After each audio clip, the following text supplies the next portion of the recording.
So today we're here to talk about mobile. We're embarking on an adventure in mobile, which is the coolest and most exciting channel, isn't it, for brands today? It's also kind of scary, isn't it? Because we're all kind of, what do we do about this?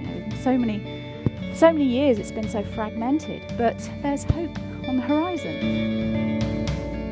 The way that something looks tells you how it wants to be used.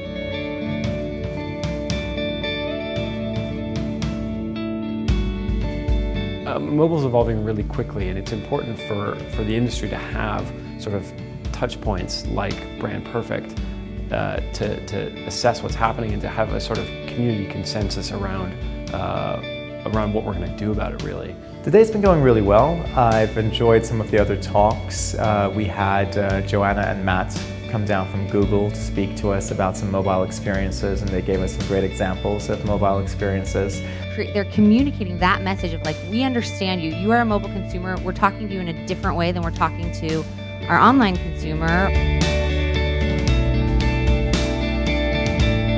I think the nature of design has changed and needed to change. And I think people are starting to recognize that designers are not just people that are adding lipstick at the very end of a process, but really people are starting to recognize the power of design with a lowercase d. It's something that you do. It's not something that exists in a silo. It's part of the process. Design is the process. So I think that whether you're talking about creating something that's going to be for the end user, or that's a consumer, or even thinking about things about how you would structure an organization that's going to deliver on a particular brand promise. It all comes down to how well the system is designed.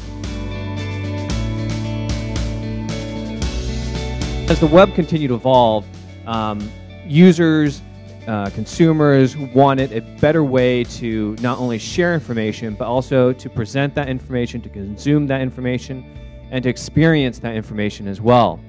And so there's different technologies that have come about, like Ajax and Flash and other types of technologies that have made the consumption and the delivery of the information much more rich, much more engaging, and much more interactive.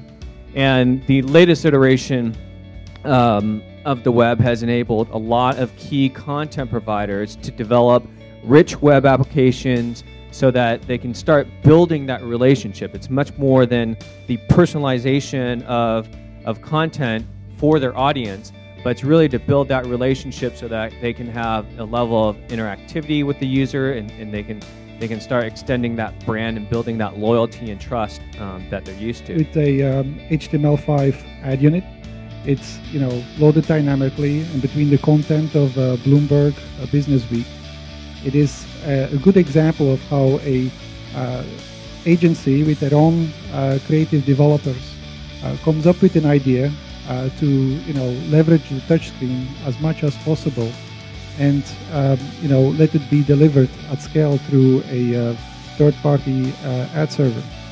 You'd be surprised how many people actually went through this entire journey of drawing with their finger. When you take an online or a desktop activity and try to move it to mobile, it's not just about making it smaller or trying to figure out how to do the same thing on a smaller screen. A lot of times you really have to rethink your entire process. Is it worth it? We're not making money from it. Do we spend time on it? Again, you've got 250,000 engaged people. I think the important thing is really just from the beginning, you have to know what it's going to take, know that it's going to continue to take time and resources after the launch, and commit to that. If something is complicated, don't learn it. Realize that it shouldn't be complicated and try to understand how we can make it simpler. In other words, stay naive.